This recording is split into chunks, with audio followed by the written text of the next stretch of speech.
Okay, so we're gonna measure the scarf to get the length of the tie. If you don't have a scarf, that's okay. Just measure around the length of your head, leaving room to tie the scarf at the ends. 29 inches was too short because I forgot about the ties at the end. So yeah, don't be like me, be better than me. Remember the ties at the end. Anyway, I'm folding the scarf to the thickness that I want the back part of the scarf to be. So you can actually just put this away and we'll get to that later. By the way, you want your finished scarf to look like this.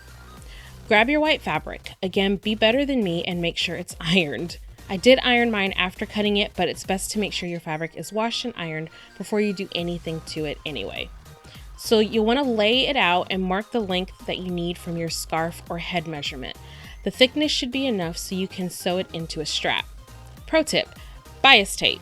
It will work so much better for this. I didn't have the white on hand, however, quarantine life. So basically, I just used what I have. And when the pandemic is over, I'll probably get some white. I don't know.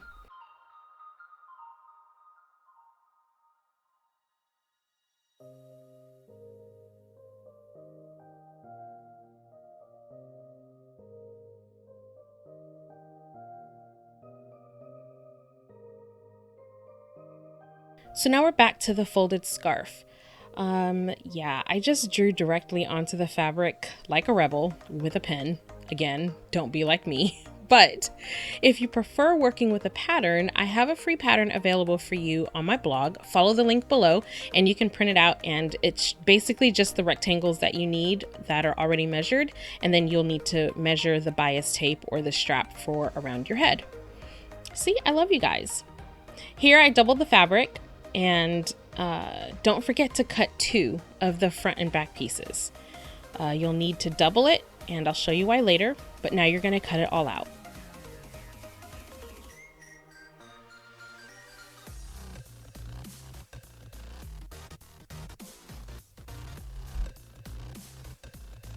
Okay, so here, now the white fabric isn't camouflaged with my work table. I don't know what to say.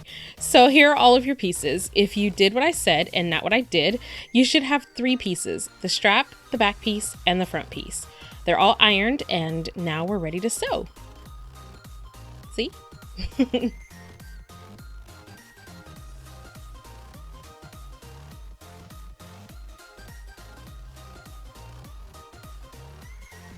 So I'm going to sew the straps down the middle. And because, I didn't have enough, I'm going to have to connect them right there. Again, don't be like me.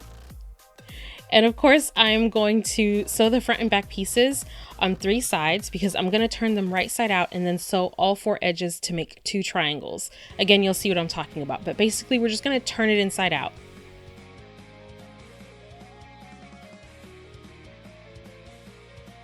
So here we're sewing the strap, so enjoy a little sewing action for a minute.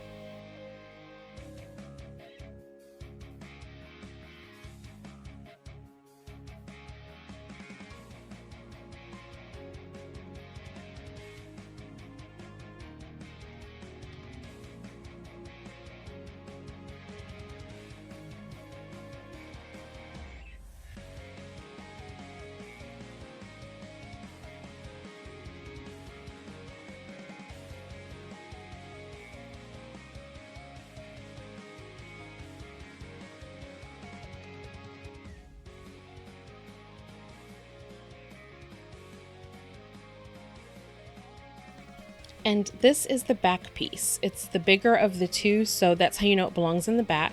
And again, I'm sewing 3 sides, and then I'm going to flip it over.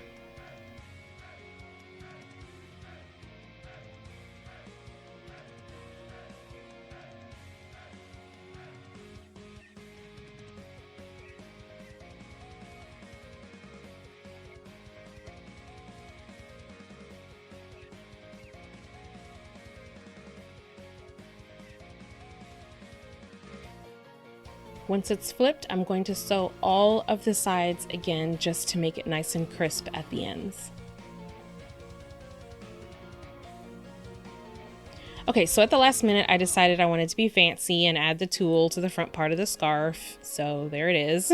This is not a necessary step. I was just being extra, and I happened to have extra tooling around my craft room. So I was like, ooh, tulle, glittery, let's use it. I don't know what to say.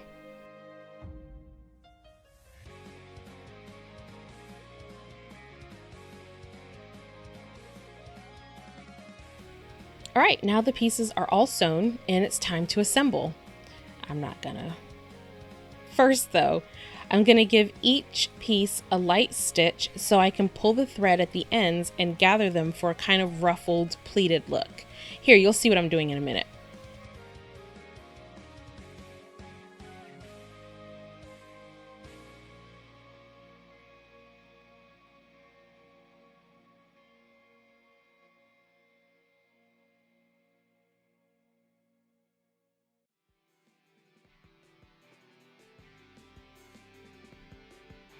Don't forget to leave that piece of thread at the end because you'll need it to pull. And now we're pulling the needle out and we're just scrunching it together to make kind of like, see, the ruffled pleated look. So now I'm gonna attach them to the strap, and I'm gonna do that for both sides. So this is the back piece because it is the bigger piece, and I'm gonna clip them to the strap that I made and make sure that they stay ruffled as I'm doing that. And then I'll clip the front piece, just like this. And that's basically how it's gonna look. So yeah, we're gonna sew everything together.